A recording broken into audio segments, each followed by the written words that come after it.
소개받은 임수연입니다. 네, 잠깐 짧게 기도하고 시작하겠습니다.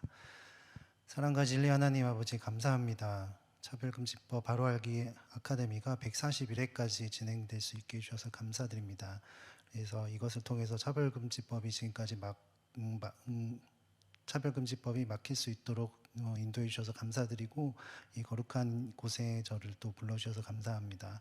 하나님, 오늘 준비된 내용들이 잘 전달될 수 있도록 도와주시고, 전달하되 사랑 안에서 진리를 말할 수 있도록 인도하여 주시옵소서. 그래서 이 자료들이 또 차별금지법을 막는데 귀하게 사용될 수 있도록 하나님 함께하여 주시옵소서. 감사드리며 예수님 이름으로 기도합니다. 아멘.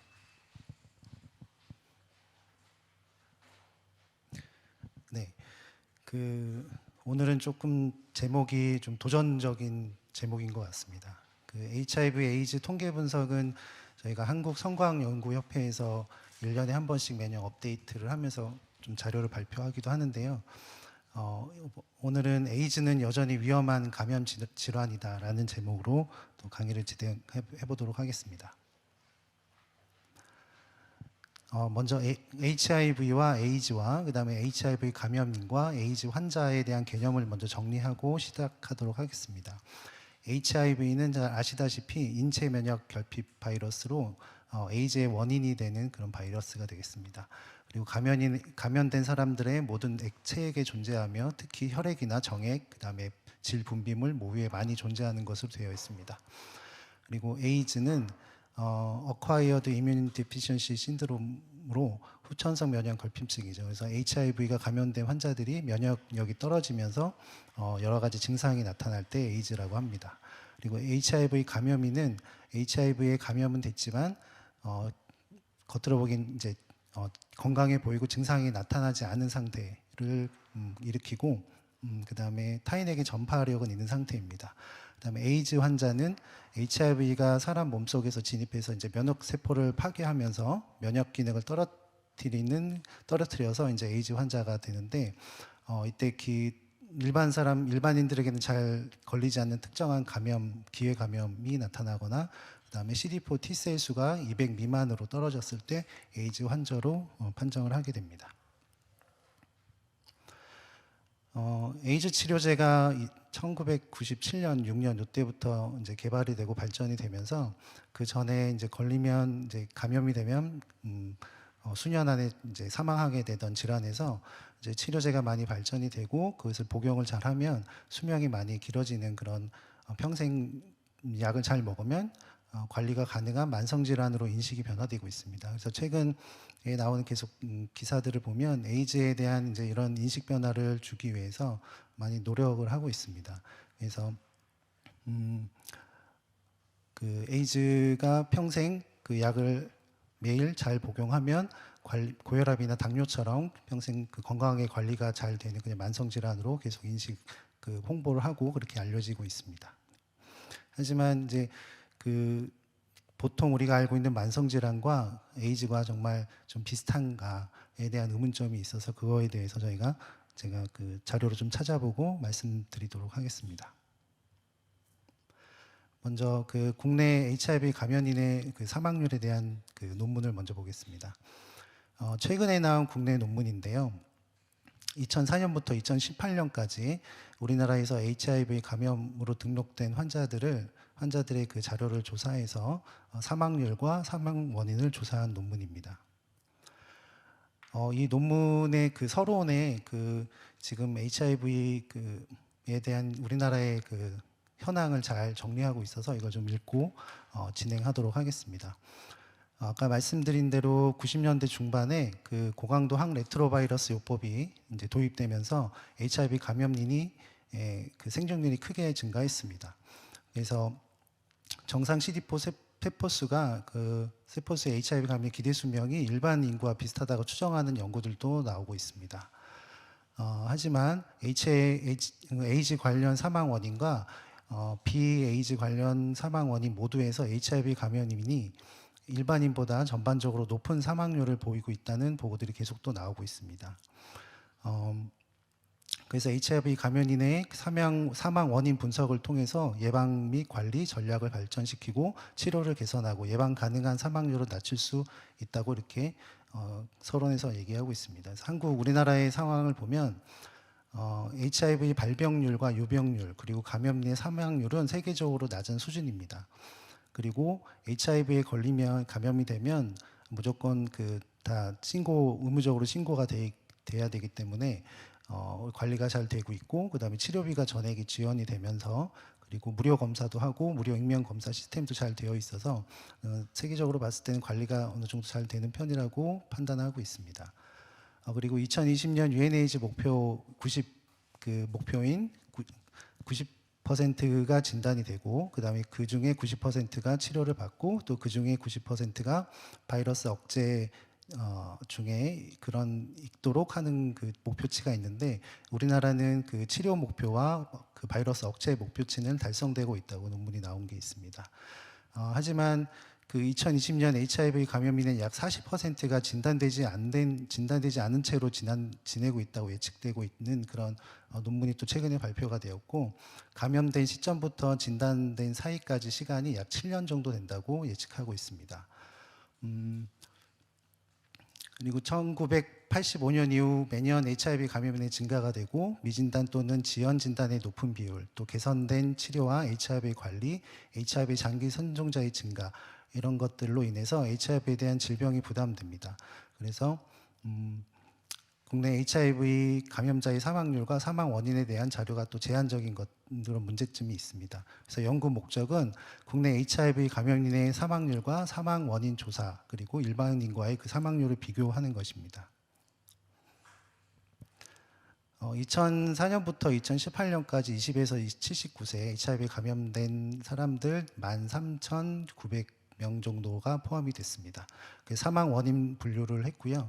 그 에이즈 관련 질병이 하나 있고, 그 다음에 암, 심혈관 질환, 간질환, 자살, 사고 이런 그 질환 또 사망 원인이 있습니다. 그리고 암의 분류는 에이즈로 정의되는 암, 카포시 6종, 그 다음에 자궁경부암, 그 다음에 비호지킨 림프종이 있고요.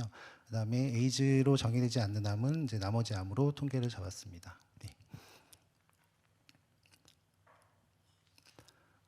이제 그 연구에 포함된 그 환자들을 보면 요 표를 보시면 이제 20대, 30대 그리고 40대가 한 70에서 80%까지 차지하는 것을 볼 수 있고 그다음에 2004년부터 2008년까지 포함된 환자 수보다 2014년에서 2018년에 포함된 환자 수가 점점 늘어나는 것을 볼 수가 있습니다. 그리고 진단된 후에 6개월 안에 에이즈로 그 진단되는 경우가 한 15% 정도로 진단됐을 때 이미 좀 진단 시기가 늦은 환자들이 꽤 많은 것을 알 수 있습니다.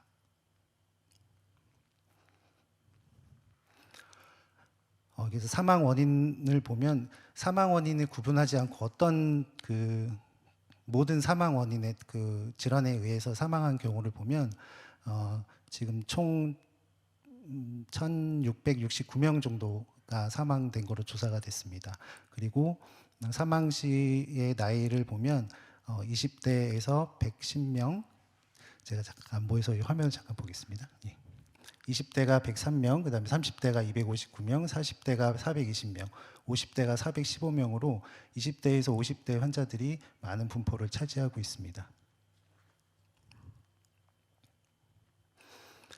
이 환자들의 HIV 감염 후에 진단된 후에 1년, 5년, 10년, 15년 생존율을 보면 1년째까지는 96%가 생존하고 그 다음에 5년째까지는 91%, 그 다음에 10년째는 86%, 그리고 15년째는 한 80%가 생존하고 있다고 이제 보고가 됐습니다. 그래서 HIV 감염이 된 후에 한 15년이 지나면 한 10명 중에 2분은 사망할 수 있다 이렇게 보시면 될 것 같습니다. 그 HIV 감염인의 사망률과 그 사망 원인을 보면 제일 많은 사망 원인을 차지하는 것이 에이즈 자체의 그 질환이고 59%가 에이즈로 사망을 했습니다. 그리고 그 두 번째로 많은 것이 8.2%로 에이즈 정의로 되지 않는 암에 의해서 사망한 경우가 8.2%이고, 그다음에 심혈관 질환으로 4.9%, 그다음에 간 질환으로 2.7%, 그리고 자살한 경우가 7.4%입니다. 그리고 삼양시의 평균 연령을 보면 전체적으로 봤을 때는 54.5세로 평균 연령이 나타났고, 그다음에 자살한 경우에는 46세, 심혈관 질환은 64.7세로 나타났습니다. 이 HIV 감염인의 사망 시 평균 연령은 2021년 기대 수명인 83.6세보다 한 30세 정도 좀 적은 것으로, 보통 우리 일반 인구들보다 한 30세 수명이 좀 짧은 걸로 조사가 되었습니다. 그리고 이제 HIV 감염인의 모든 원인에 의한 사망률을 일반 인구의 사망률과 비교해 봤을 때 남자에서는 5.6배 사망률이 높은 것으로 나왔고, 여자에서는 6.2배 정도 높은 것으로 나왔습니다. 그리고 에이즈로 인한 사망을 제외할 때에도 HIV 감염인의 사망률이 일반 인구보다 남자는 2.2배 정도, 그리고 여자는 3.7배 정도로 일반 인구보다 사망률이 높은 것으로 조사가 되었습니다. 그래서 이렇게 국내에서 무료 HIV 무료 치료를 하고 검사도 하고 뭐 이제 치료가 많이 발전이 됐음에도 불구하고 에이즈로 인한 사망이 50% 이상을 차지하고 있습니다. 그 원인으로는 이제 진단 자체가 지연된 경우가 많다는 것인데요. 그 진단이 지연된 사람들 중에 76%는 에이즈로 사망을 합니다. 그래서 HIV 감염의 조기 진단이 강조된다고 하였습니다. 그리고 약 40%는 에이즈와 관련되지 않는 원인으로 사망을 했는데요. 에이즈와 관련된 사망자를 제외하고도 HIV 감염인의 사망률은 일반인보다 두세 배 정도 높았습니다. 그래서 그 에이즈로 정의하지 않는 암으로 인한 사망률은 남자가 1.4배 높고 여자가 2.4배 높은데, 이 원인으로 분석하는 것은 염증으로 인한 이제 염증 반응으로 인한 암이 잘 생길 수 있다고 하였고, 또 비만이나 흡연이나 음주의 그런 그 행태가 좀 증가되어 있는 것이 원인이라고 분석을 하고 있습니다. 그리고 심혈관 질환으로 인한 사망률도 남자 1.6배, 여자 2.14배 정도 높은데, 이것의 원인으로도 역시 비만, 흡연, 음주와 같은 유연 요인이 많다고 하였습니다. 그리고 간 질환에 의한 사망률도 일반 인구보다 높았는데, 그 이유는 그 치료제의 간 독성이 있고, 그다음에 간염 바이러스가 동반된 경우가 많은 것으로 돼 있고, 생활 습관이나 이런 것 때문에 원인이 된다고 하였고요. 그리고 여성은 특히 간 독성에 좀 취약하다고 하였습니다.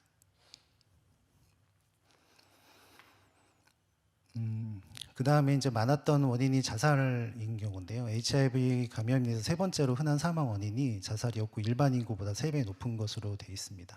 그 최근에 메타 분석에 따르면 HIV 감염인의 22.4%가 자살을 생각한 적이 있고, 12%는 자살을 시도했다고 하였습니다. 또 다른 분석에서는 HIV 감염인의 자살 성공 위험도가 일반인의 100배라고 보고하였습니다.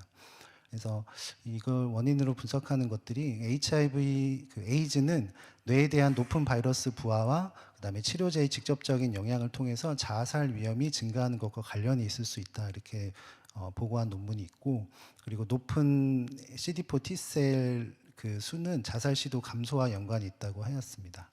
그리고 낙인이나 그다음에 치료제의 생리학적 영향이 인간관계에 영향을 미칠 수 있고, 자살 생각 또는 시도와 관련될 수 있다, 이렇게 분석하는 논문이 있습니다. 그래서 자살 위험 평가를 하고 심리 상담을 하고 정신건강 관리 등이 HIV 치료 계획에 같이 포함되어야 한다고 얘기를 했습니다. 그래서 이 논문의 결론은 국내에서 무료 HIV 검사와 그다음에 고강도 항레트로바이러스 치료가 가능하지만 HIV 감염인의 사망률은 일반인보다 높고 에이즈가 가장 흔한 사망 원인이었다고 이렇게 보고를 했습니다. 그래서 조기 진단과 HIV 치료에 초점을 맞출 필요가 있다고 하였고, HIV 검사는 고위험군에게까지 확대되어야 하고, HIV 감염인은 모든 HIV 치료 과정을 지원받아야 한다, 이렇게 결론을 지었습니다.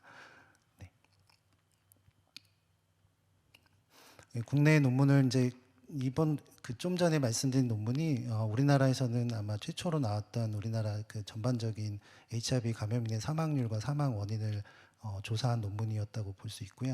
그 해외 논문을 보면 영국에서 최근에 이제 2017년도에 발표한 논문을 보면 거의 한 9만 명에 가까운 HIV 감염인을 대상으로 조사를 했습니다. 영국에서도 이제 결론을 보시면 영국에서도 마찬가지로 무료 치료를 받을 수 있음에도 불구하고 에이즈는 HIV 감염인에서 사망의 대부분을 차지하고 있고 사망률은 일반 인구보다 여전히 더 높다고 하였는데 한 5.7배 높은 것으로 되어 있습니다. 그래서 이러한 발견은 HIV 감염인의 사망률을 줄이는데 필요한 것이 신속한 진단과 치료 참여 그리고 동반 질환의 최적 관리 중요성을 강조한다라고 결론을 지었습니다. 그리고 캐나다에서 진행된 논문에서도 보면 HIV 감염자 사이에 그 상당한 사망률 감소가 관찰이 됐음에도 불구하고 미감염자에 비해서는 여전히 사망 위험도가 3배 정도 높다고 논문에서 결론을 지었습니다. 그리고 일본에서 최근에 2000년도에 발표한 논문도 보면 HIV 감염자의 사망률은 조기 진단을 받은 사람이라도 일본의 일반 인구보다 훨씬 높다라고 보고를 하였는데 보통 이제 6배 정도 높다고 하였고 조기 진단을 받은 경우에도 4배 정도 일반 인구보다 사망률이 높다라고 결론을 지었습니다. 그래서 예방과 조기 진단과 신속한 치료가 필요하다. 그런 노력이 중요하다. 이렇게 결론을 지었습니다.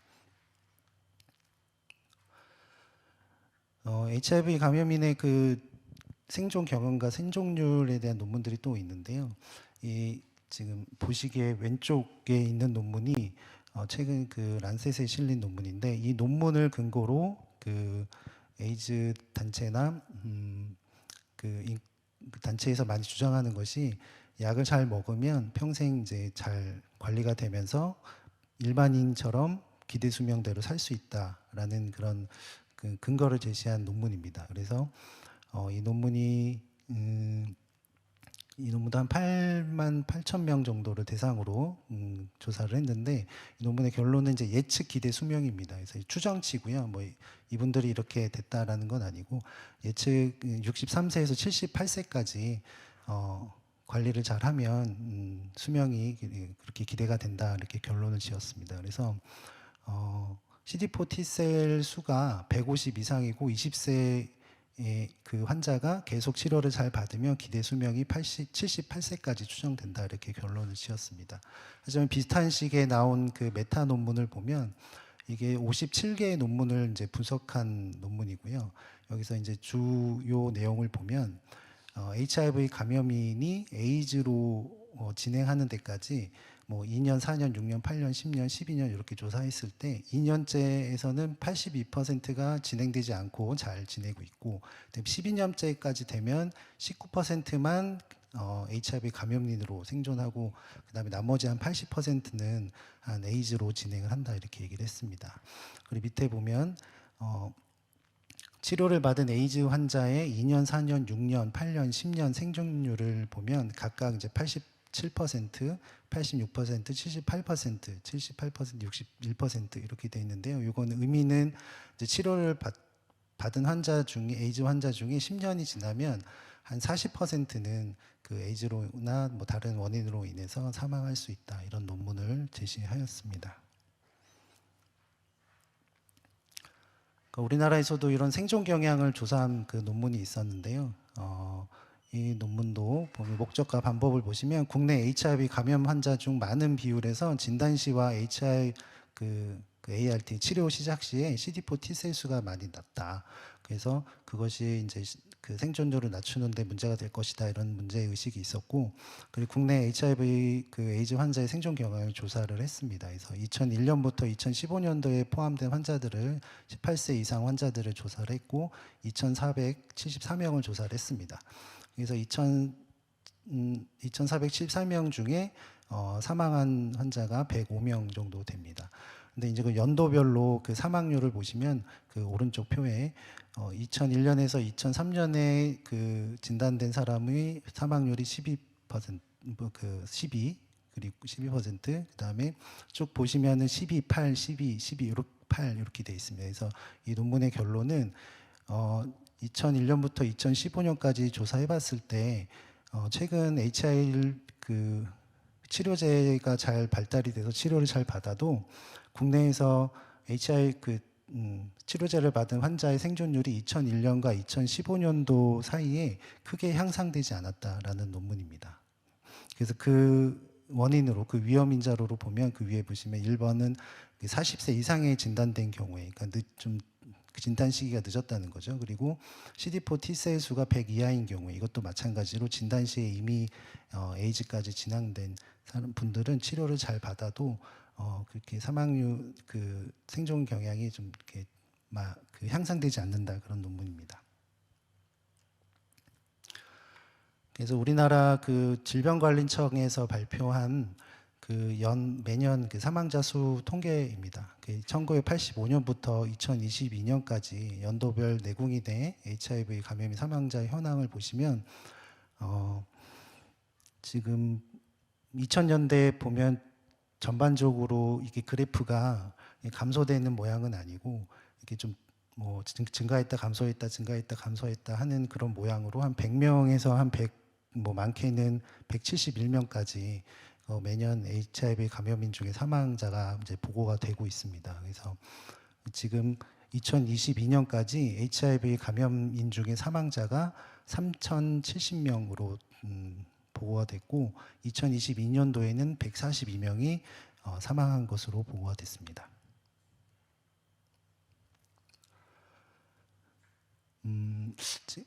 제가 올해 질병관리청 HIV 에이즈 신고 현황 연보를 보고 조금 달라진 게 있었는데요. 이게 지금 요 통계는 제가 최근 한 10년 이상 거를 계속 쭉 봤었는데 요 사망자 수가 이렇게 나이별로 이렇게 나온 건 제가 처음 봤습니다. 근데 어쨌든 2022년도에 내국인의 HIV 감염인 연령별 사망자 현황을 보면 전체 사망자 중에 20대가 5명, 30대가 13명, 40대가 23명, 50대가 34명, 60대가 28명, 70세 이상이 39명입니다. 그래서 이걸 나이별로 이제 비율을 보면 60대 미만에서 사망한 경우가 53% 정도 됩니다. 남자 환자만 따로 떼서 보면 53.8%가 60대 미만에서 사망을 했고 60세 미만에서 사망을 했고 그다음에 여자 환자의 경우에는 수가 적긴 하지만 40%가 60세 미만인 경우에 사망을 했습니다. 그래서 기대 수명보다는 이제 일반인의 기대 수명보다는 많이 짧은 걸 또 볼 수가 있습니다. 이 자료는 제가 통계청 홈페이지에 들어가서 따로 좀 자료를 축출해서 이제 통계를 잡은 건데 좀 숫자가 좀 다릅니다. 통계청 자료랑 질병관리청 자료랑. 그래서 에이즈 사망 원인이 인체 면역 결핍 바이러스 병으로 된 숫자를 제가 통계로 잡은 거고요. 1985년부터 2001년까지 자료입니다. 그래서 보시면은 사망자 수가 많게는 124명까지 이제 보고된 경우가 있었고 옆에 비율의 그래프를 보면 분명히 이제 처음보다는 치료제가 개발되면서 사망 시 연령이 좀 이렇게 높아지는 것은 볼 수가 있습니다. 그리고 아래 그래프를 보면 에이즈 사망자 평균 연령이 1995년도에는 33.4세였다가 이제 2020년에는 57.6세까지 한 25세, 23세 정도 더 수명이 늘어난 걸로 볼 수 있습니다. 그래서 확실히 치료제에 의해서 에이즈 환자들의 HIV 감염인의 수명이 거의 한 20년에서 30년 정도 더 길어졌다. 그래서 그거는 저희가 인정하고 봐야 될 것 같습니다. 그래서 2021년 기대 수명 83.6세에 비해서는 그래도 여전히 한 30세 정도 짧은 것으로 보고돼 있습니다. 그래서 지금 HIV 에이즈를 이제 만성 질환으로 많이 인식 변화가 돼 있고 그렇게 홍보를 많이 하고 있기 때문에 제가 다른 만성 질환과 사망 연령을 좀 비교를 해보았습니다. 이것도 통계청의 자료고요. 에이즈 같은 경우는 2020년 에이즈 사망자 중에 64세 이하가 거의 이제 72%입니다. 대부분 64세 이하의 젊은 나이에 사망하는 것으로 되어 있지만 결핵 같은 경우도 이제 어떻게 보면 만성 감염 질환, 호흡기 감염 질환인데요.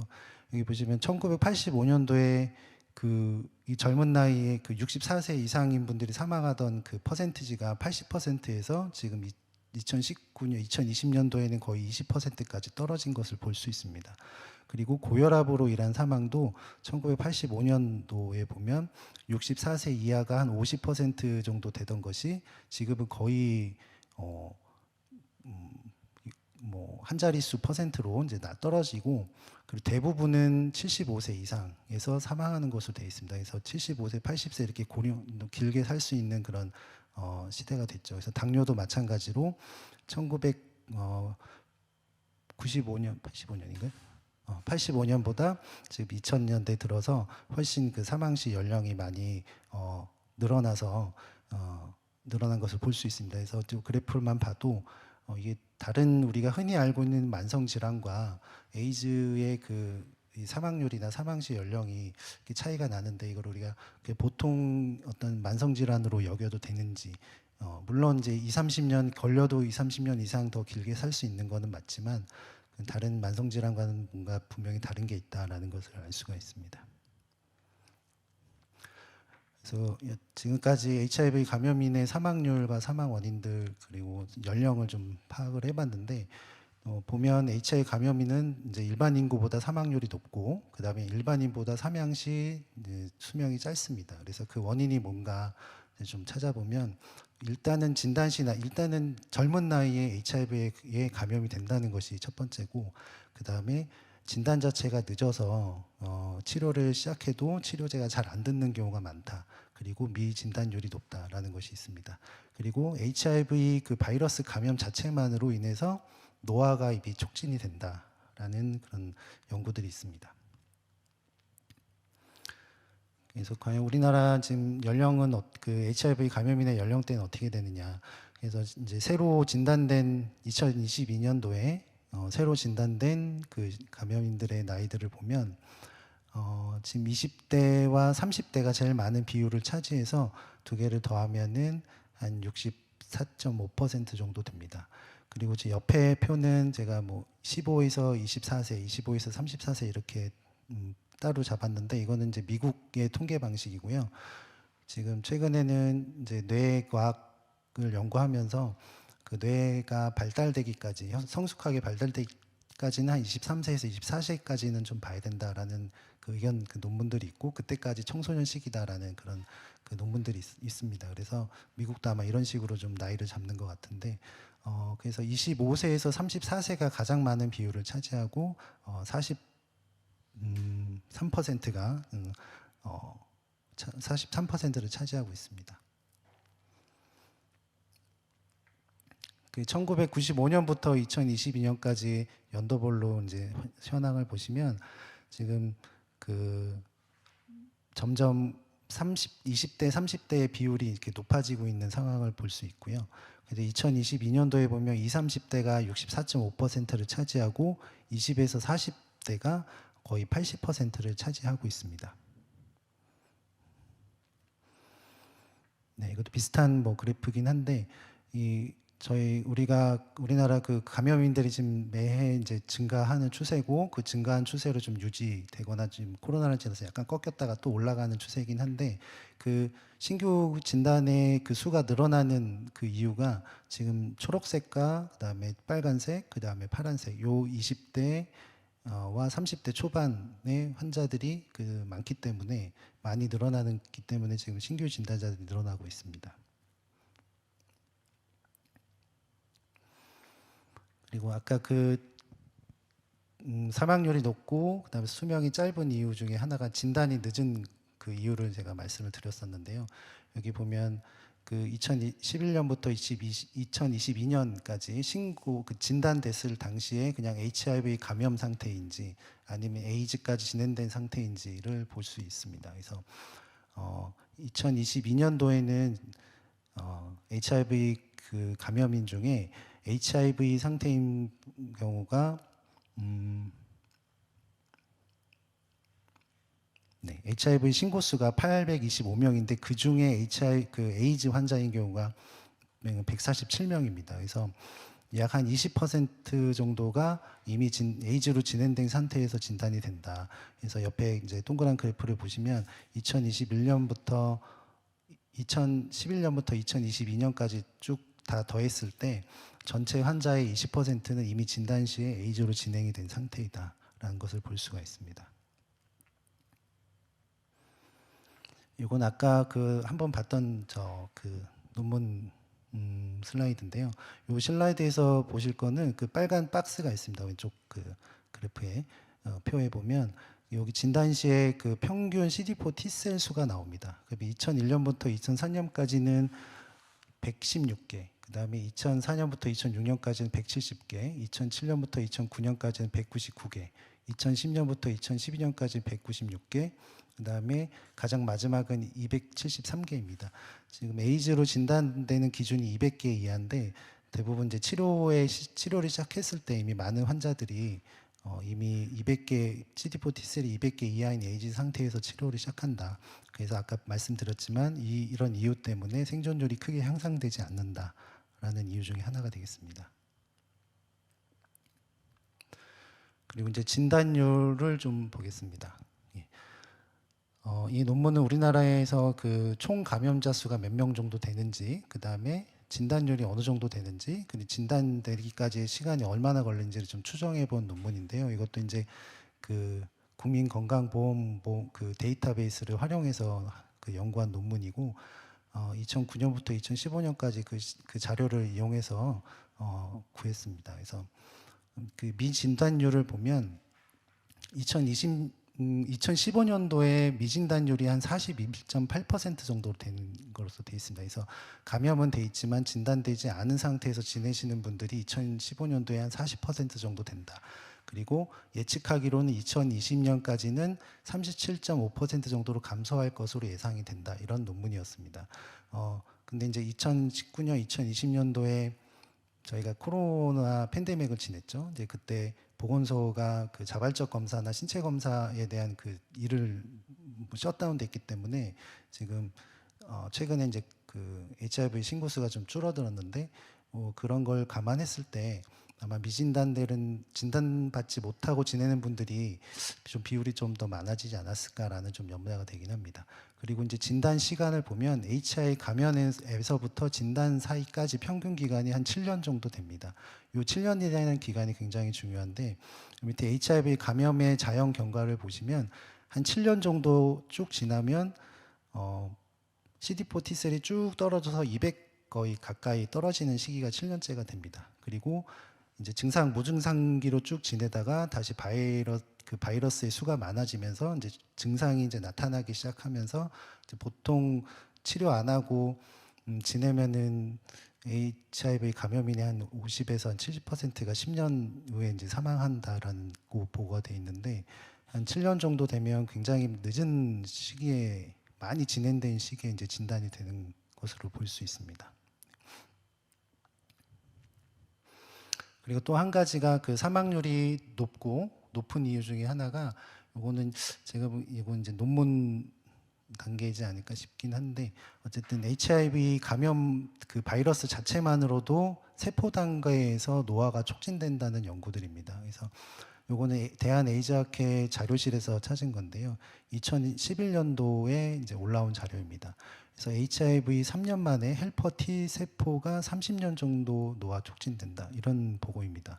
그래서 글씨가 작아서 제가 좀 보고 하겠습니다. 그래서 그 젊은 층보다 50세 이상 중고령층의 HIV 감염자에서 에이즈 발병까지 걸리는 기간이 짧다는 점. 그러니까 좀 나이가 들었을 때 젊은 사람들보다 그 HIV에 걸렸을 때부터 에이즈까지 그 기간이 좀 젊은 사람보다 좀 짧다는 그 것과 그 다음에 항레트로바이러스 요법에 반응을 보이는 HIV 감염자 가운데 치료를 받고 있음에도 불구하고 젊은데도 고령자들에게 많이 나타나는 어떤 만성질환 같은 것들이 어떤 그런 임상 형태가 나타나는데 그 이유를 이것으로 설명할 수 있다. 그러니까 그 HIV에 감염된 것만으로도 T 세포의 그 노화가 많이 촉진이 돼서 그것 때문에 이런 현상들이 나타나지 않나 이렇게 제시한 논문입니다. 그리고 이제 최근에도 이런 논문이 나왔는데요. 요거는 이제 신문에 이제 실려서 제가 찾게 됐는데 에이즈는 만성 질환일 뿐 하지만 감염만 돼도 수명 5년까지 단축된다라는 제목의 기사였습니다. 그래서 그거는 UCLA 의대 연구팀에서 작성한 논문이라고 하는데요. 여기도 보면 이제 썸머리에 이제 윗부분에 보면 에이즈 그 HIV 감염이 되면 그 노화와 관련된 그 질병들이 그런 어떤 행태들이 그 양상들이 많이 나타나는데 그 이유가 뭘까? 그래서 이제 세포 단계에서 연구를 해봤더니 이것도 마찬가지로 그 DNA와 세포 단계에서 그 노화가 한 2년에서 5년까지 좀 촉진되더라라는 그런 논문입니다. 그래서 그 에이즈까지 진행이 되지 않더라도 HIV를 보유하고 감염된 상태만으로도 노화가 빨리 진행이 돼서 노화와 관련된 여러 가지 질환들, 심혈관 질환, 당뇨, 뭐 고지혈증, 또 치매, 뭐 이런 질병들로 인해서 좀 그 수명이 단축되지 않을까라는 그런 논문입니다. 네, 이상 그 사망률과 짧은 뭐 수명 이런 거에 대해서 좀 알아봤습니다. 그래서 이게 과연 다른 기타 뭐 만성 질환과 그 동등하게 비슷하게 봐도 되는지에 대한 의문은 사망률과 사망 원인 그다음에 짧은 수명으로 제가 좀 말씀을 드려봤고요. 그다음에 국내 HIV 에이즈 현황을 좀 잠깐 보겠습니다. 먼저 이제 전 세계적으로 2022년도에는 130만 명이 새로 진단이 됐습니다. 이 130만 명은 이제 제일 많았을 때 1995년에 320만 명보다 한 59% 감소한 수치고 2010년도에 210만 명보다 한 38% 감소된 수치입니다. 그리고 전 세계적으로 보면 그 유행이 시작된 이후에 현재까지 총 8,560만 명이 HIV 감염이 됐다고 합니다. 그리고 현재는 총 한 3,900만 명 정도의 감염인이 이제 생존해 있고, 그다음에 이제 작년에 새로 진단된 분들이 130만 명이고, 그다음에 에이즈로 이제 사망하게 된 2022년도에 사망한 숫자가 63만 명입니다. 이 사망 수는 2004년도 제일 많았을 때 200만 명보다 좀 많이 감소한 상태고, UNAIDS의 목표는 2025년까지 30만 명 정도를만 잡고 있는 것 같습니다. 그리고 에이즈가 유행 이후에 현재까지 4,040만 명이 에이즈로 사망했다고 합니다. 이렇게 좀 신규 진단 수가 좀 전 세계적으로는 감소하는 추세고요. 이제 우리나라를 보면 2022년도에 외국인 포함해서 1,066명이 새로 진단이 됐습니다. 이 수치는 1995년과 비교해서는 한 9.4배 정도 증가한 수치고, 그다음에 2010년과 비해서는 한 1.3배 증가한 수치입니다. 그리고 2019년, 2020년, 2021년도는 코로나 상황이었기 때문에 아까 말씀드렸지만 진단 그 보건소의 자발적 검사 기능이 좀 마비됐던 상태여서 그로 인해서 이렇게 좀 그 진단 수가 좀 줄어지 않았나 그렇게 분석을 하고 있습니다. 그래서 2019년도에 1,016명이 진단이 됐고 2022년도에 1,016명이 진단이 됐고 2021년도에 975명이 진단이 됐는데 좀 이렇게 감소했다가 다시 증가하는 추세인데 이거는 좀 더 지켜봐야 될 것 같습니다. 그리고 누적 수는 현재까지 내국인, 외국인 포함해서 총 누적 감염인 수는 21,782명입니다. 이것도 1995년과 대비해서는 한 38배 늘은 수치고 2010년과 대비해서는 한 2.6배 정도 증가한 수치입니다.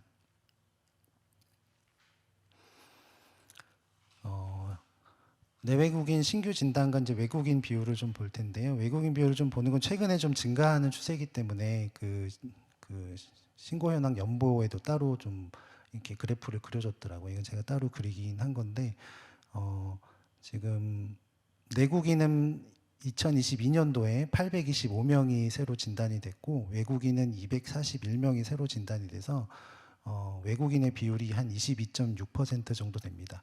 작년에도 한 20.7%였는데 최근 한 10년 추세를 보면 계속 좀 증가하는 추세이긴 합니다. 이거는 제가 아직 원인을 찾아보진 못했는데 아마 외국인 노동자들이 좀 늘어나고 뭐 이런 원인이 있지 않을까 합니다. 네. 누적 감염자 수와 누적 생존자 수를 보면 지금 2022년도에 누적 내국인만 외국인 빼고 내국인만 19,000명 정도가 감염이 됐고 지금 현재 생존해 계신 분들이 15,088명입니다. 이 수치도 보면 이제 예전과 비교해서는 2000년도에 비해서는 누적 감염자 수는 한 15배 정도 증가했고 그다음에 누적 생존자 수도 한 16배 정도 증가한 수치입니다. 이렇게 매년 이제 신규 감염자가 1,000명 뭐 내외로 계속 발생하다 보니까 계속 이제 그 누적 감염인 수도 많아지고 또 치료제가 잘 돼서 이제 수명도 길어지다 보니까 이제 누적 그 생존 감염인의 고령화 현상이 생기고 있습니다. 이거는 뭐 오래 살고 하니까 좋은 거죠. 근데 이제 보시면은 30대가 좀 가파르게 분포가 좀 증가하고 그다음에 60대가 또 가파르게 좀 다른 연령에 비해서 증가하는데 60대가 증가하는 거는 이제 고령화 현상이라고 보이고 30대가 증가하는 거는 이제 최근에 젊은 층에서 많이 그 신규 감염자가 나타났기 때문에 30대 분포도가 이렇게 좀 증가하는 것으로 보입니다. 그리고 다른 전체적으로 봤을 때 다른 연령층들은 조금 감소하는 추세인데 그 두 연령층만 좀 증가하고 있습니다. 그 고령화와 또 이제 누적 감염인 수가 많다 보니까 이제 진료비 증가로 이어지는데요. 요것도 이제 논문으로 나온 건데 우리나라의 전체 감염병에 대한 진료비를 조사한 논문입니다. 그래서 2009년부터 2019년까지 조사한 건데 2009년부터 2019년까지 전체 감염병 진료비는 1.6배 정도 증가했다고 합니다. 근데 HIV 에이즈만 따로 보면 왼쪽에 아래 그래프를 보시면 한 3.8배 정도 가파르게 다른 감염병과 비교해서는 굉장히 많이 증가를 했습니다. 그리고 1인당 진료비가 모든 감염병을 봤을 때는 23만 원 정도, 1인당 진료비가 23만 원 정도 되는데 HIV 에이즈는 요 통계로 한 850만 원 정도 이렇게 됩니다. 그래서 2019년도 진료비가 1,174억 정도로 통계가 네, 이 논문에 그렇게 얘기를 했습니다. 이거 달러로 계산해서 제가 이제 원달 우리나라 환율로 다시 계산한 거랑 조금 다를 수는 있습니다. 네. 그 진료비 증가에 대한 또 자료는 2019년도에 이 예방관리책을 질병관리청에서 발표한 게 있는데 보면 저 조그마한 글씨로 지금 돼 있지만 빨간 박스 안에 보면 HIV 감염인 1인당 평균 의료 비용이 연간 1,000만 원 정도 된다고 합니다. 그리고 그 2018년도에 이제 생존 감염인이 12,991명 기준으로 봤을 때 1,230억 정도의 비용이 발생한다. 그리고 2010년에 그보다 한 2배 정도로 늘어났다라고 보고를 했고 이게 이제 좀 정책을 정하는데 중요한 요소가 되겠죠. 그래서 그렇게 추진 변경에 포함이 되어 있습니다. 그리고 며칠 전에 이제 기사가 난 게 이제 국민일보에 이게 이제 아마 그 국회의원이 아마 자료를 받아서 한 것 같은데 10년간 에이즈 치료비가 107% 급증했다. 그래서 차별금지법 통과되면 혈세 부담 눈덩이 우려 이런 제목으로 기사가 났습니다. 그래서 보시면은 2013년도에는 632억 원에서 지난해에는 1,314억으로 107% 급증한 것으로 나타났다 이렇게 기사가 나왔고요. 요거는 이제 90% 정도는 진료비 90%는 이제 건강보험공단에서 지급이 되고 나머지 10%는 지자체와 국가에서 절반씩 부담한다고 합니다. 그래서 실질적으로는 100% 지원한다고 돼 있고요. 네, 그렇게 돼 있습니다. 그래서 이 기사 좀 끝까지 다 읽어보시면 좋을 것 같습니다. 그래서 근래 보기 드물게 여기 이제 감염 원인은 동성간 성행이다라는 제목으로 이제 글도 돼 있고 이제 마지막 부분에 보면 이제 차별금지법을 막는 게 그 동성 합법화를 막아서 뭐 이런 그 에이즈와 그다음에 그로 인한 이런 진료비 증가를 좀 막을 수 있다. 그런 기사가 있습니다.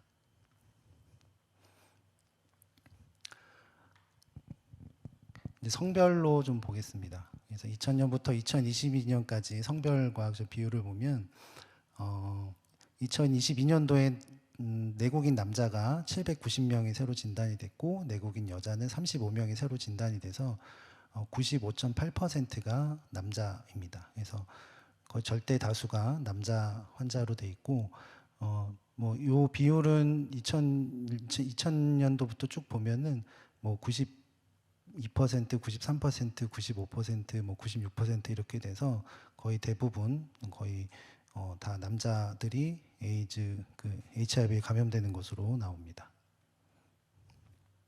남녀 성비를 그냥 연령대별로 보면 전체 연령을 보면 뭐 20배 정도, 뭐 15배, 20배 이렇게 되고요. 좀 그 환자가 많이 발생하는 진단이 많이 발생하는 나이대에 보면 그 나이대에 더 많은 남자 비율을 볼 수가 있습니다. 그래서 20대에서 34세에서 그 환자들이 많이 생기는데 진단이 되는데 2022년도에는 한 54배 남녀 비율이 54배 정도 됩니다. 절대적으로 남자가 많다라는 그냥 그 통계입니다. 그래서 이분들이 어떻게 이제 어떤 경로를 통해서 감염이 됐느냐를 보면 일단은 무응답자까지 포함해서 봤을 때 이게 무응답이 지금 거의 매년 한 30% 정도 되거든요. 여기서 좀 많이 줄진 않는데 2022년도에는 한 70.5%가 응답을 했습니다. 그래서 825명 중에 582명이 감염 경로를 이제 밝혔는데 응답자 중에 577명, 이제 99.1%가 성 접촉을 통해서 감염이 됐습니다. 근데 그 중에 자기는 동성간 또는 양성간 생일을 했다라고 한 사람이 348명으로 59.8%를 차지합니다.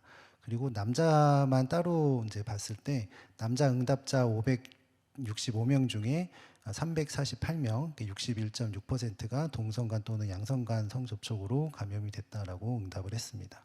그리고 중요한 게 이제 최근에 마약이 좀 많이 늘어나는데 마약 주사기 사용으로 인해서 감염된 경우가 5명으로 보고가 돼 있고 여자 응답자 중에 17명은 모두 이성간 성접촉으로 이렇게 감염이 됐다라고 응답을 했습니다.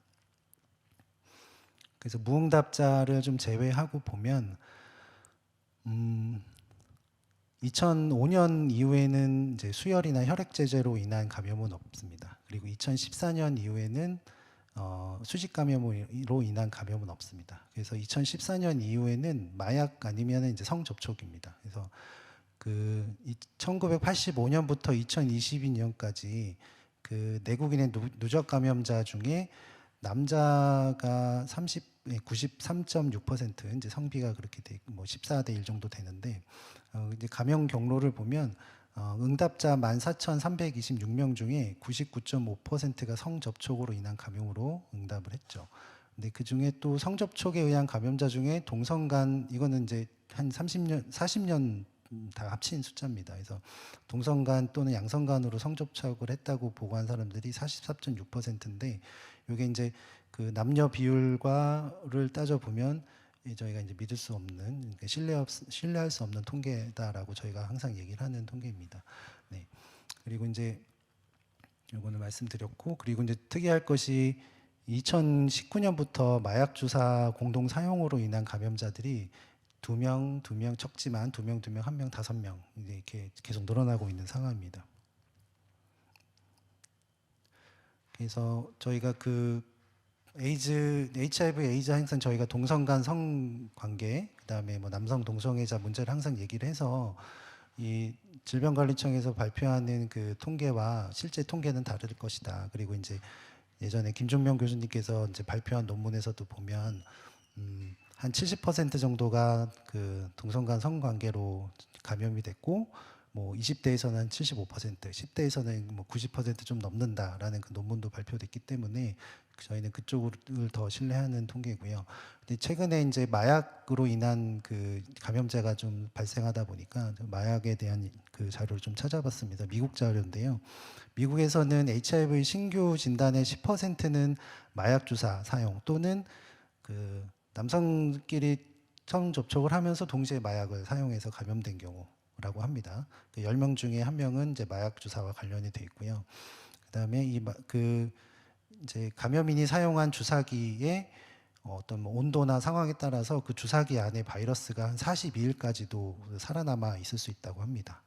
그리고 이게 약물을 사용하는 사람들은 성관계를 통해서 HIV 감염 확률이 좀 더 높을 수 있는데 그 이후로는 이제 콘돔 사용 같은 거 잘 안 할 수 있고 그다음에 뭐 요즘에 이제 노출 전 예방이라고 미리 약을 먹는 경우라든지 그런 이제 예방책을 사용하지 않는 항문 성교나 질 성교를 할 수 있다는 것이고 그다음에 여러 파트너와 성관계를 하는 경우가 또 많다고 하고 또 돈이나 마약을 또 돈을 벌고 마약을 얻기 위해서 이제 성을 거래하는 그런 위험한 행동을 하기 때문에 마약 사용을 하는 사람들에게서 더 그 감염 위험률이 더 높다라고 합니다.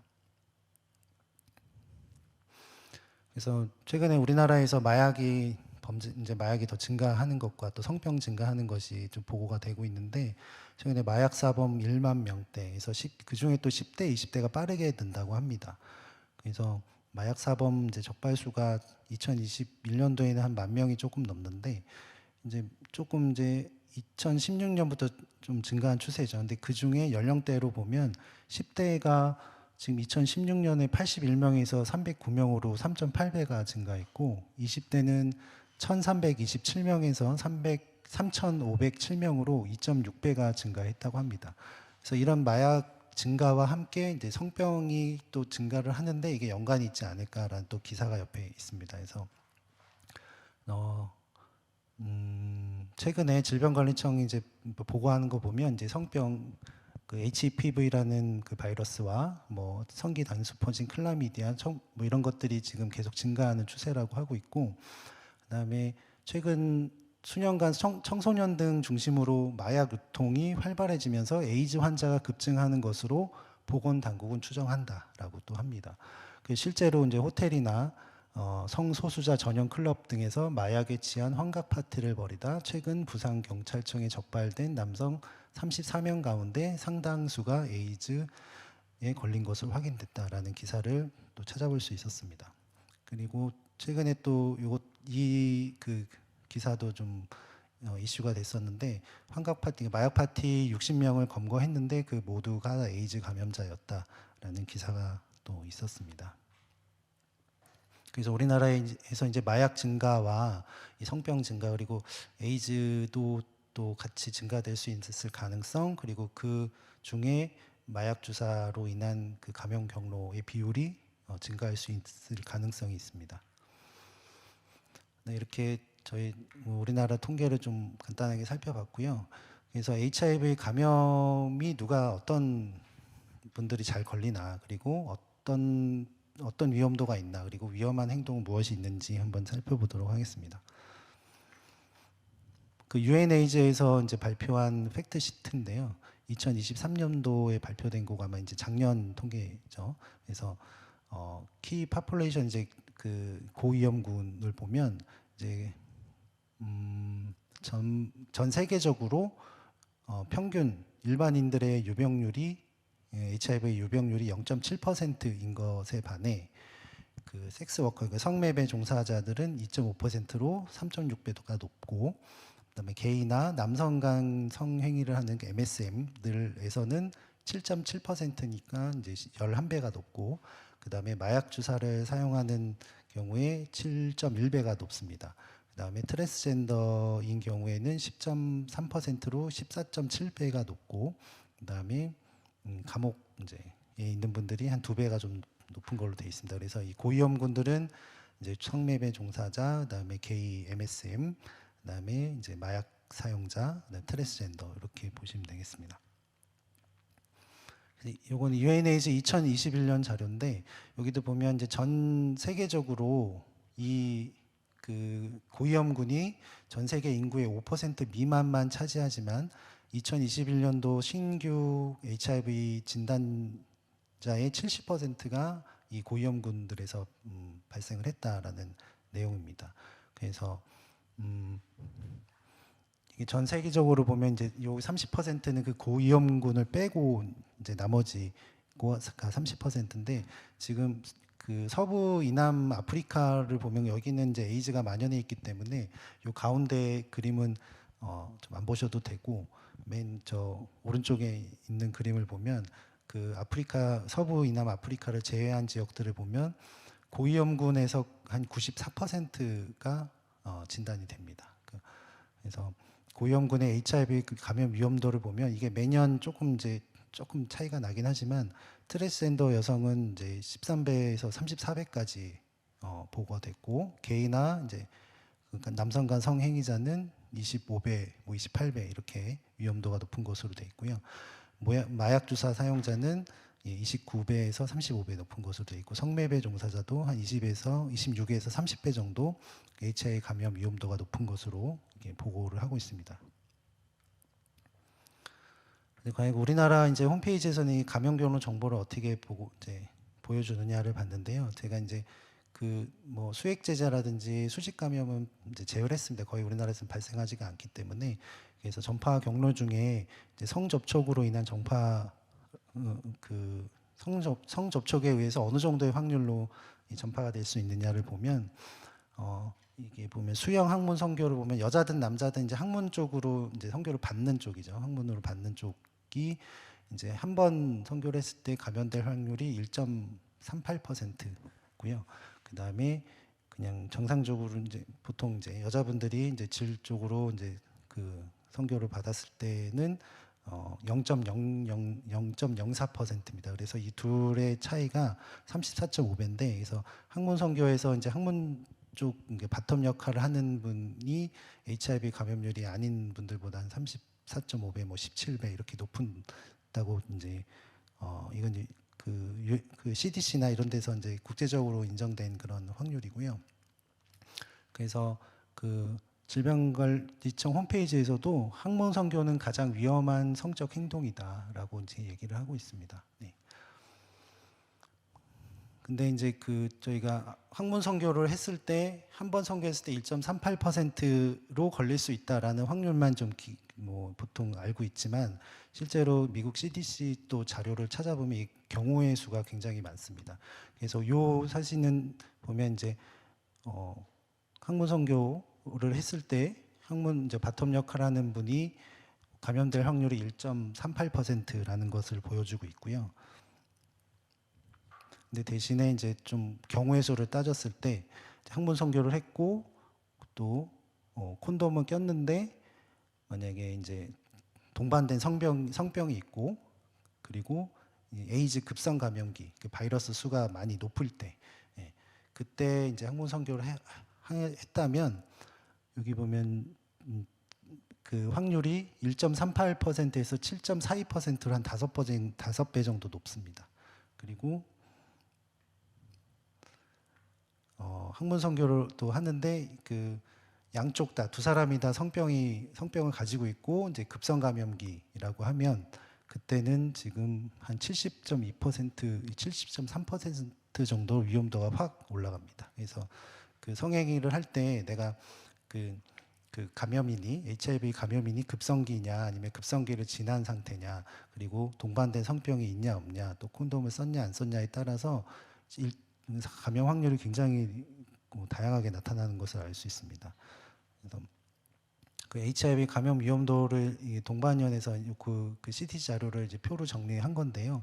뭐 어쨌든 학문 선교를 통해서 바텀이 HIV에 감염될 확률은 굉장히 높습니다. 많게는 아주 이제 급성기에 그 성병 걸려 있고 콘돔 안 끼고 하면은 한 70%까지 한 번만 선교를 해도 70%까지 걸릴 수 있다 이렇게 돼 있고요. 반면에 이제 질 선교를 했을 때는 조금 그보다는 상대적으로 많이 낮은 확률을 가지고 있습니다.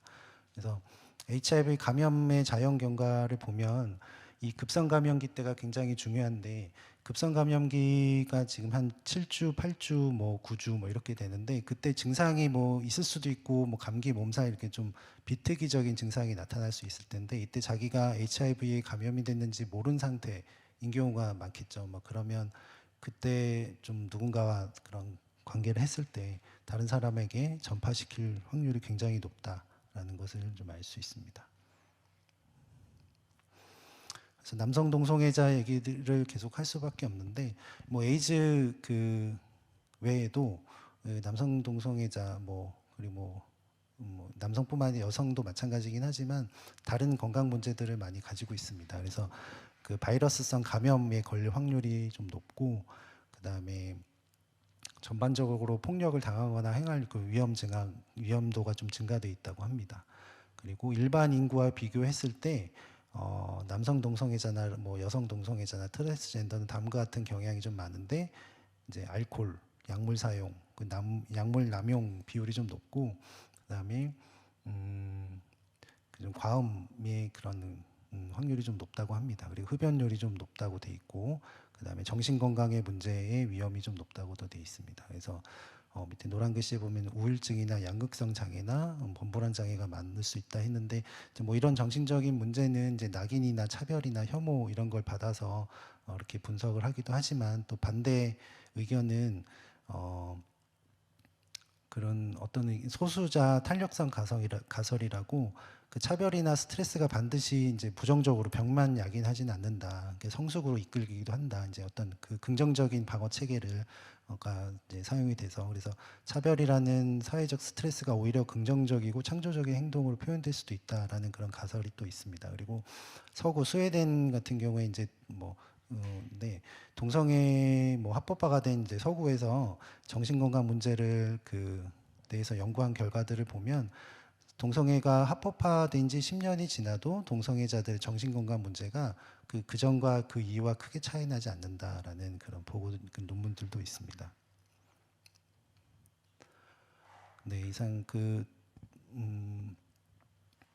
이렇게 HIV 잘 걸릴 수 있는 어떤 위험군과 그다음에 위험 행동들이 뭔지 좀 말씀을 드려봤고요.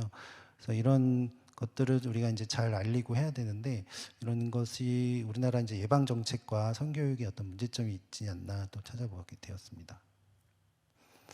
보통 이런 브로셔가 많은데요. HIV와 에이즈에 대한 이제 정의와 감염이 어떻게 되는지, 그다음에 어떻게 하면은 이제 예방할 수 있는지를 이런 이제 보기 쉽게 브로셔로 만들어서 이제 배포를 하고 있는데, 에이즈는 어떻게 감염되나요? 이렇게 보면 경로를 보면 학문 선교나 이런 동성 간 성접촉에 대한 그런 얘기들은 없고, 그냥 감염인과의 안전하지 않은 성관계라고만 표현이 되어 있습니다. 그리고 그 감염인이 사용한 주사기 공동 사용, 그다음에 감염된 여성의 임신, 출산, 모유, 수유, 그다음에 감염된 혈액 수혈 이렇게 돼 있는데, 이게 보면 이제 그냥 딱 봤을 때 얘네들이 좀 비슷한 이유로 경로로 그 확률로 이렇게 되는구나라고 좀 보시지 않을까 좀 우려가 되고요. 실제로 좀 많은 많은 비율을 차지하는 감염 경로와 그런 위험 행동들을 좀 더 알려야 한다라는 좀 생각을 하고 있습니다. 그리고 에이즈에 대한 일반 상식들, 일상생활이나 이런 거로는 이제 감염되지 않는다. 그런 이제 저희도 잘 알아야 되겠죠. 그런 정보들이 들어가 있고, 그다음에 콘돔으로 감염을 예방할 수 있다라는 게 돼 있고요. 그다음에 꾸준한 약을 꾸준히 복용하면 다른 사람에게 옮길 가능성이 거의 없다. 이제 검출이 되지 않으면, 바이러스가 혈액 검사에서 검출되지 않으면 전파도 되지 않는다라는 그런 최근의 캠페인들이 있습니다. 근데 그런 것들을 이제 홍보를 하고 있고, 그다음에 올바른 콘돔 사용을 이제 보통 이제 콘돔을 제대로 사용하지 못해서 걸린다라는 식의 좀 이야기를 많이 합니다. 그래서 콘돔으로 쉬운 예방 이런 식으로 이제 콘돔으로 다 해결할 수 있을 것처럼 홍보를 하고 있습니다. 그리고 이제 매해 세계 에이즈의 날이 있는데, 세계 에이즈의 날에는 보면 이제 에이즈 환자의 인권과 평등 그런 문제들이 좀 주류인 것 같습니다. 물론 그분들의 저희가 그 에이즈 환자들을 저희가 이제 품고 다 일반인처럼 대하고 또 이런 것들은 저희가 당연히 해야 되겠죠. 예. 그런 식의 이제 홍보들을 하고 있고, 질병관리청에서 하는 것들이 보면 에이즈의 조기 발견과 치료, 부정적인 인식 개선을 위해서 정책을 펼치고 있습니다. 이런 식으로 이제 정책을 하고 있습니다. 그래서 검진센터를 운영하고 자가 검진하고 자발적 검진하고, 그다음에 약 잘 먹고 치료 잘 받고, 그리고 HIV에 대한 그 에이즈에 대한 인식을 개선시켜서 그 환자들이 치료를 안 받고 숨지 않도록 이제 자꾸 이제 치료받고 검사받을 수 있도록 유도하는 그런 정책을 하고 있습니다. 하지만 이제 콘돔의 예방 효과가 뚜렷하지 않다는 것은 이제 논문들에서 밝혀지고 있는데요. 이제 항상 콘돔을 올바로 착용할 경우에 HIV 발생률이 63% 감소한다. 그러니까 63%의 예방 효과가 있다는 것이죠. 그리고 아래 논문은 이제 남성 동성애자들끼리에서의 예방률이 한 48.8%. 그다음에 밑에 보면 이성 커플에서 그 콘돔을 항상 계속 잘 사용했을 때 한 70% 정도 감소한다고 되어 있습니다. 거의 이제 뭐 한 50에서 한 70% 정도의 콘돔 예방 효과를 얘기하고 있는데 여기서 단 조건은 매번 이제 할 때마다 이제 아주 잘 올바르게 실수 없이 착용을 해야 된다는 조건이 있죠.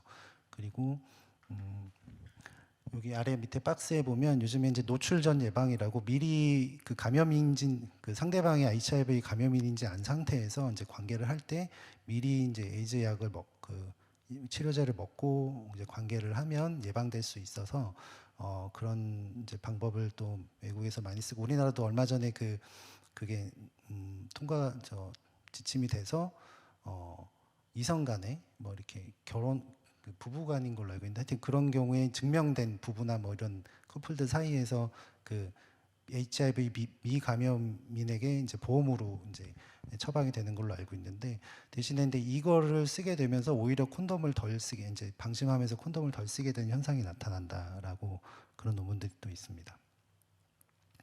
그런데 이제 콘돔을 사용하는 어떤 그 동성애자들의 어떤 그 행동 양식을 보면 콘돔을 매번 바로 사용하는 경우가 이 논문의 파란 글씨도 보지만 한 16% 정도만 일관되게 콘돔을 사용한다. 그러니까 뭐 100% 항상 콘돔을 사용하는 경우가 그렇게 많지 않다라는 것을 좀 알 수 있습니다.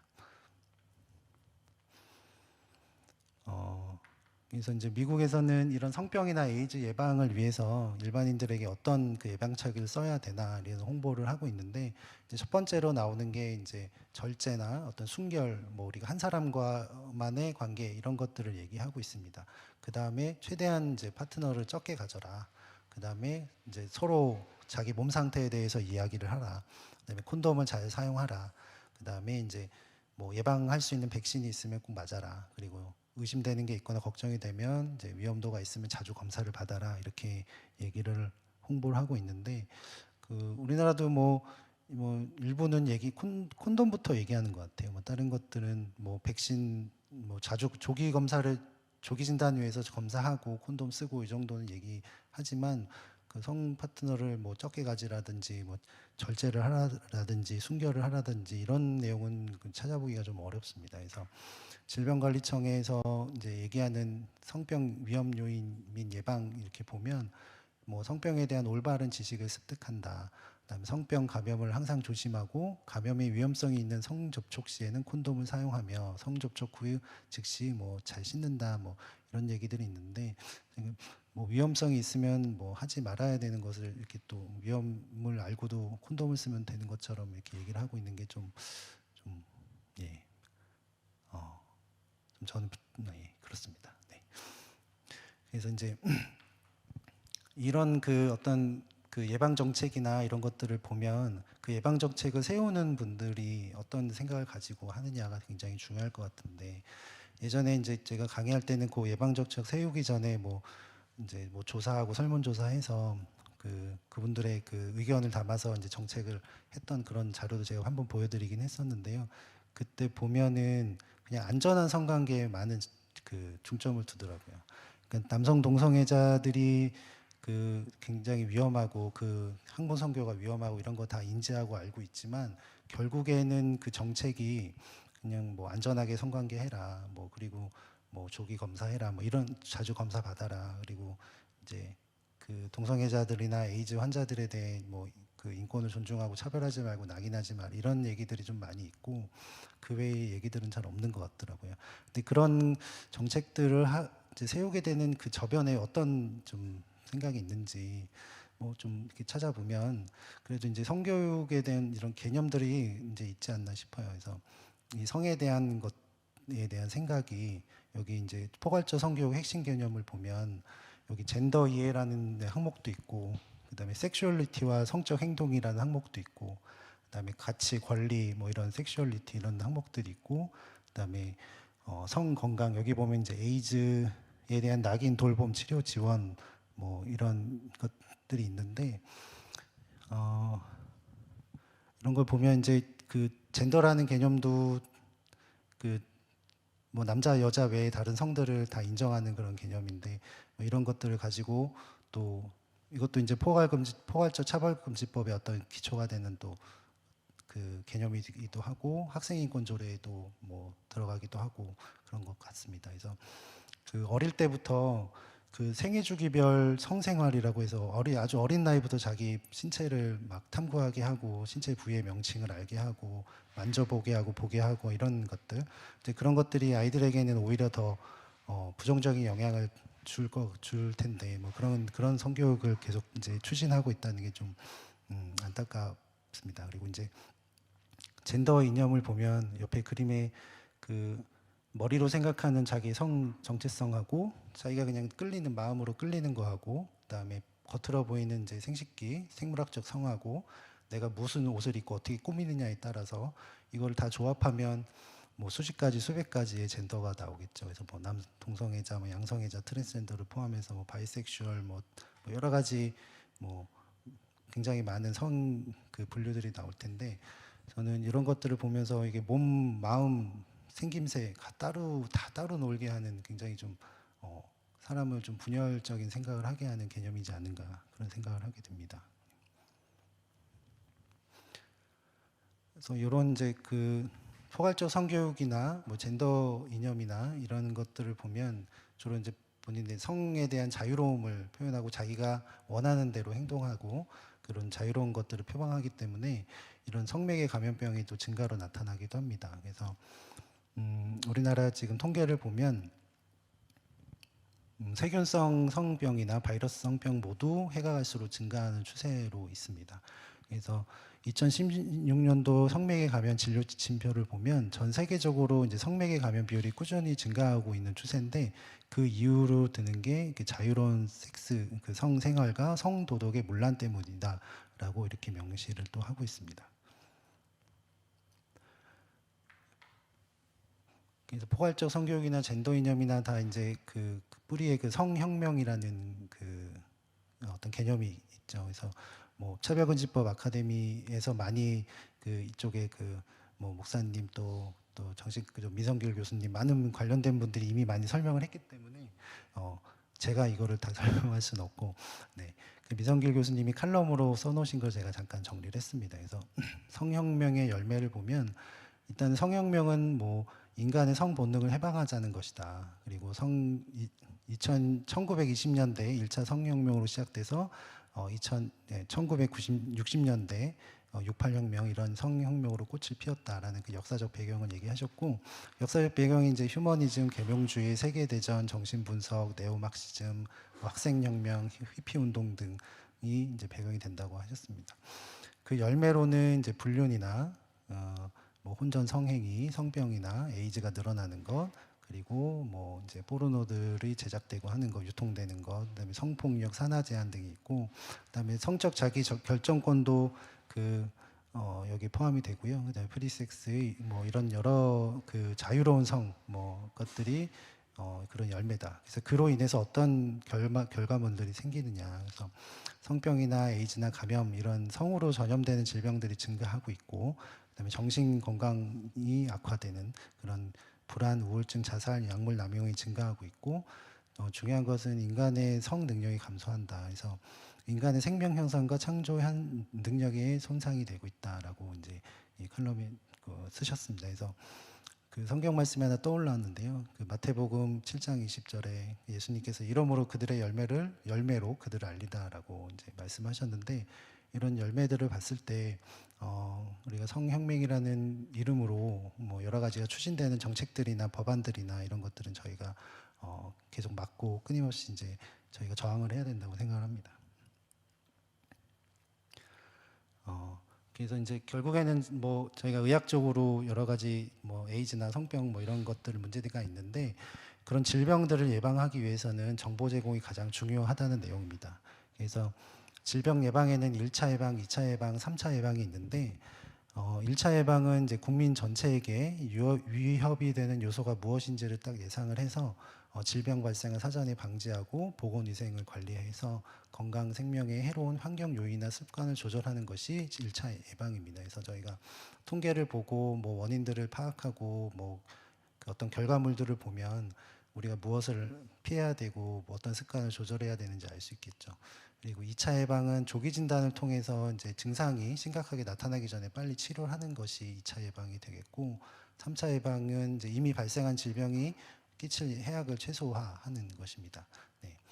그래서 예방법 보급은 인간 생명 건강을 존중하기 위해서 예방법이 유발한 불편과 부담을 최소화하고 그 정보를 미리 이제 알려주고 가능한 한 많은 사람이 예방의 혜택을 입고 조기 진단에서 위험이 발견되면 이제 의료 서비스를 받을 수 있도록 해야 한다라고 이제 책에서 얘기를 했는데 이제 예방에서 가장 중요한 중심 역할을 하는 것은 바로 정보 제공이라고 하였습니다. 그래서 각 사람이 자유와 책임을 이제 존중받으면서 예방 프로그램을 온전히 인식하고 이제 적절하게 정보도 얻고 이제 거기에 이제 본인이 충분한 동기를 얻어서 이제 본인 이제 자발적으로 참여를 하게 되는 거죠.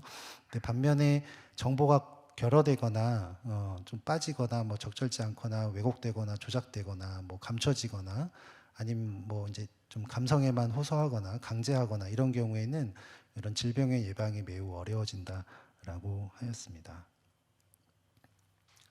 그런 면에서 이제 저희가 그 흡연을 항상 좀 많이 얘기를 하는데 우리가 뭐 에이즈의 원인이 동성애냐, 에이즈의 원인이 항문성교냐, 에이즈의 원인은 HIV지 왜 어떻게 에이즈의 원인이 항문성교고 동성애냐라고 이제 반론들을 합니다. 그렇게 얘기를 합니다. 물론 맞죠. 근데 폐암의 약 70%는 흡연이 원인이다라고 하면 아무도 그거에 대해서 반론을 하지 않습니다. 폐암의 원인은 그 담배 안에 있는 해로운 물질들이죠. 그 흡연은 그 해로운 물질을 이렇게 들이마시는 행동이 흡연이죠. 그래서 폐암의 약 70%는 흡연이 원인이다라고 하면 이 흡입하는 행동과 그 해로운 물질, 니코틴 같은 해로운 물질을 동시에 이제 포함하는 거겠죠. 근데 뭐 기사에도 보면 이제 뭐 그렇게 돼 있고요. 네. 그리고 가장 좋은 예방법은 금연이다 이렇게 이제 기사에 돼 있습니다. 이 뭐 이제 무료인이나 다 교과서는 다 이런 식으로 돼 있죠. 그리고 최근에 그 금연 예방 홍보로 쓰인 문구가 흡연은 질병입니다. 치료는 금연입니다라는 말입니다. 근데 흡연은 이제 행동이죠. 행동 자체를 질병으로 그 얘기를 한 겁니다. 왜냐하면 이제 또 뭐 이게 뭐 중독성도 있고 뭐 물론 그렇긴 하지만 어떤 행동적인 문제도 있죠. 예. 예. 그래서 흡연은 질병이고 치료는 그것을 끊는 금연입니다라고 얘기를 했고, 그래서 이제 또 금연 홍보로 이제 활용하는 게 흡연을 이제 통해서 뭐 폐암이든 뭐 후두암이든 이런 이제 안 좋은 질병에 걸렸을 때의 사진을 이렇게 담배갑에 잘 이렇게 붙여서 이렇게 하는 겁니다. 그래서 경각심을 부여하는 거죠. 그래서 이걸 피면 이렇게 된다라는 걸 보여주면 또 이래도 필래라는 이런 거죠. 네. 근데 에이즈 환자들도 물론 이제 치료제 잘 먹고 하면 건강하게 이제 보통 사람처럼 보이게 잘 지내는데 물론 이제 치료가 잘 안 되고 이제 나중에 말기가 되고 하면 저런 모양의 모습에 이제 그 상태로 갈 수 있죠. 그래서 이제 그런 것들을 저희가 이게 이제 흡연과 이 동성애와 항상 비교를 하게 되지만 어쨌든 이런 것들을 봤을 때 우리가 동성애의 핵심은 항문성교고 남성 간 성행위인데 그 행위가 굉장히 위험하다, 안 좋다. 그 행위를 통해서 그리고 그 행위를 하는 그 그룹 동성애자들 그 사이에 HIV 유병률이 높다.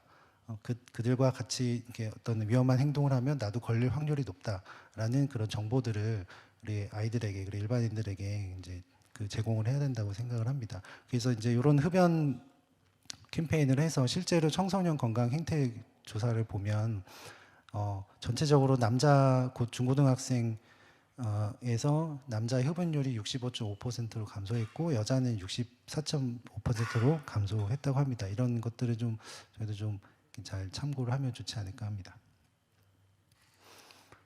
예, 그래서 좀 정리를 해보겠습니다. 그래서 그 HIV 에이즈가 이제 만성 질환으로 이제 홍보가 되고 실제로 이제 치료제가 좋아서 부작용도 이렇게 뭐 심하지 않게 뭐 평생 잘 관리가 될 수 있다고는 하지만 그럼에도 불구하고 여전히 일반 인구보다는 높은 사망률과 짧은 수명을 나타내는 어떤 그 완치가 어려운 불가능한 감염 질환인 거는 현재까지는 맞습니다. 이런 것들을 잘 알려야 되겠고 우리나라에서는 젊은 남성을 중심으로 동성 간 성접촉을 통해서 감염이 증가하고 있고 이들 중에 많은 수가 10대 중반에 감염됐을 가능성이 있습니다. 아까 말씀드렸지만 20, 30대가 많은데 뭐 25세에 진단이 됐다면 거기서 이제 진단 기간이 7년이라고 했으니까 10대 후반, 뭐 10대 초반에도 중반에도 그 이미 걸린 상태로 지냈을 수 있다라는 걸 염두해야 되겠습니다. 그리고 HIV 감염의 주된 경로는 그리고 가장 위험한 행동은 남성 간 성행위, 즉 항문 성교다. 그리고 콘돔으로 예방이 가능하다고 계속 얘기를 하지만 콘돔의 예방 효과도 좀 불확실한 것이 있다라는 거 같이 알려야 되겠습니다. 그래서 이제 우리 아이들에게 그리고 국민들에게 이런 것들을 잘 알려서 본인들이 스스로 자유롭게 책임을 가지고 올바르게 결정을 하고 행동할 수 있도록 이런 정보들을 알리는 것이 우리의 역할이라고 생각을 합니다. 그래서 성교육이 굉장히 중요한데 저번에 성교육이란 걸 해야 되나라는 얘기까지 나오더라고요. 저도 그런 생각이 좀 동의를 하거든요. 학교에서 사회에서 성교육을 해야 되나? 성교육은 가정에서 이루어진다고 생각합니다. 그래서 우리가 이제 태어나서 엄마 아빠를 보면서 엄마 아빠의 사랑 안에서 잘 커가면서 형제자매들과 자라면서 이제 사춘기를 겪고 또 성숙해지면 또 사회에 나가서 또 일을 하다가 뭐 배우자를 만나서 결혼해가서 또 임신하고 출산하고 또 이렇게 서로 섬기고 사람을 또 자녀를 키우고 또 그 생명이 또 생명을 낳고 또 만나서 또 생명을 낳고 이게 이어지는 그 생명의 연속성이 성교육이라고 생각을 하고 이런 것들을 깨는 모든 어떤 시도들은 다 우리가 저항을 해야 되고 막아야 된다고 생각을 합니다. 네. 이상입니다. 네. 다음 페이지. 예, 경청해 주셔서 감사하고요. 또 이거 준비하면서 이 문구가 생각이 났어요. 이 지옥의 단 한 가지 법칙. 나는 내 것이다. 아까 그 전 시간에 문재 원장님이 자기 결정권 얘기를 하셨는데 나는 내 몸은 내 거니까 내가 알아서 한다. 그리고 이제 성적 자기 결정권도 마찬가지죠. 내 몸은 내가 알아서 하니까 내가 남자든 여자든 뭐가 되든 내가 알아서 결정하겠다. 그리고 내 몸은 뭐 아무렇게나 뭐 내가 자유롭게 뭐 성행위를 어떻게 하든 상관없다. 그런 것이 정말 네, 이 문구가 생각나게 하는 그런 현상인 것 같습니다. 네, 제가 경청해 주셔서 감사합니다. 네, 기도하고 마무리하도록 하겠습니다. 아버지 하나님 감사합니다. 하나님이 없다 하고 자기 자신을 사랑하는 이 세계를 살아갈 때 어떤 것이 올바른 것인지 어떤 것이 진리인지 무엇이 진짜인지 우리가 더 탐구하고 알게 하여 주셔서 감사합니다. 안에 우리가 알아낸 것 그 사실들 하나님께서 말씀하시는 그 진리들 우리가 다음 세대들에게 잘 전할 수 있도록 도와주시고 그 모든 것을 깨고 해체하려고 하는 모든 정책과 또 법안들을 우리가 잘 막을 수 있도록 함께하여 주시옵소서. 이 일을 위해서 수고하시는 차별금지법 아카데미의 모든 관계된 분들 축복하여 주시고 이 일을 위해서 애쓰시고 또 기도하는 그 모든 분들에게 그 지혜와 담대함과 능력과 모든 것을 허락하여 주셔서 포기하지 않고 하나님 나라를 위해 섬길 수 있도록 인도하여 주시옵소서. 감사드리며 예수님 이름으로 기도합니다. 아멘.